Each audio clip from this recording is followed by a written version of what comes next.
what's up guys, Rado here with Jay, and we got this cool looking 2021 YZ250. Jay, tell us a little more about the bike. So as you know, it was really fun stock. I think you enjoyed it. They did a lot of updates for 21, and the 22 is the same. They did a lot of updates, and the bike's a little bit more durable, has a little bit more power like top, but maybe lost a little bit of bottom and mid, you know, not as the older bike. So we went ahead and did some changes to it. We didn't go the full big bore route this time. Right. I do that a lot, but worked with Racetech, and we're like, let's just keep it stock bore. So we went ahead, and as you can see, it's got a really cool look to it. Yeah. But we had Racetech go through, and they just modified the engine for like what a 250 race guy would do. Okay, so what did they do? They cut the head, they did little porting? Yes, yeah. So they cut the head and do some porting, and on the Yamaha, they actually do a little epoxy because the way that's ported, they can't really get some of that power back. So it's really tough to make good power in this bike.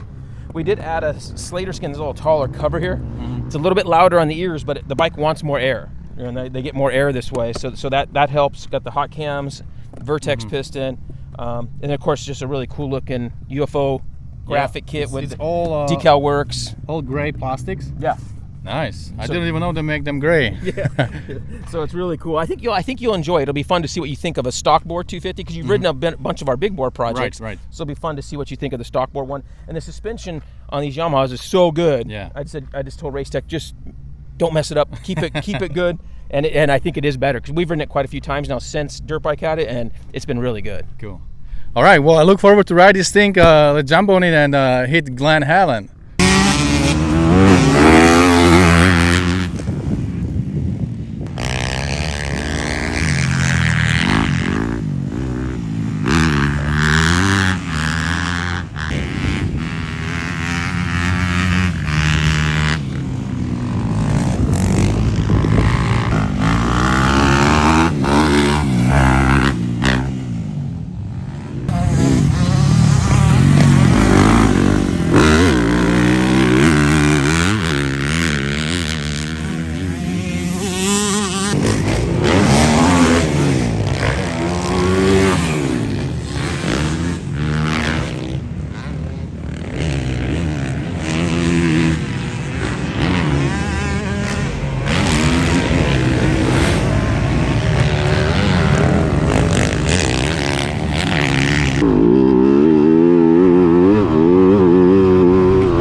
uh, 250F, which is still 250F, no big bore, but man, this bike really feels way sharper, stronger than before. It was fun to ride it also stag. I had it on the channel fully stag. The one thing I did not like about it when it was stag was that the noise, the exhaust made kind of funny noise. The stag just didn't sound good, and it was a little bit like ruining your experience. So now, right now, with all new FMF system, and this thing is fully modded, and it's still 250. Just has a nice mod by Racetech. It feels really good. It feels way sharper. It just likes to lean into those corners. You see, I did a soil sample. Glen Helen is always too much for me. I'm not afraid to admit that, but I love to come here and push my limits a little bit and learn something new. So this bike, this is a vet guy dream bike. Definitely, you can ride it all day long. It feels really great. You can do all the jumps. You can do these big triples here. If you twist the throttle, strong enough, you can do all that. Suspension is amazing. Brakes are great. I just felt really good on the bike. Great improvement from the fully stock to 250. So if you have an extra bug and if you are in for the new top end, then maybe stop by Racetech and have them do their magic on the engine. You're gonna love what they do to it. All right, my friends. So that's about it for today. Hopefully you enjoyed the footage. I know I didn't look very good, but hey, that's where I'm right now. So I'm enjoying it there. I'm getting slowly better. So hopefully it was good for you guys. Other than that, don't forget, whatever you do, stay motivated. See you later.